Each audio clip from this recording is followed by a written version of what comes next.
ফুটপাতের দোকানে এরকম ঘি ব্যবহার করে এটা কত টাকা ঘি আগে 10 টাকা আর একটা নিয়ে নিল দিয়ে দাও আগে পয়সা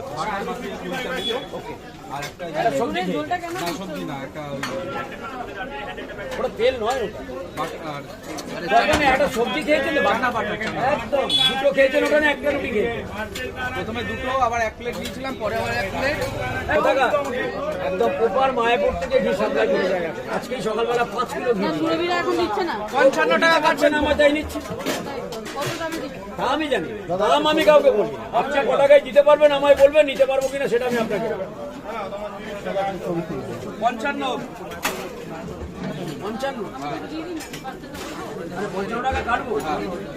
ভুল হচ্ছে 30 আর 45 আমি আপনাকে 10 টাকা আগে পেতাম তো ওখান থেকে আর কি নিয়েছে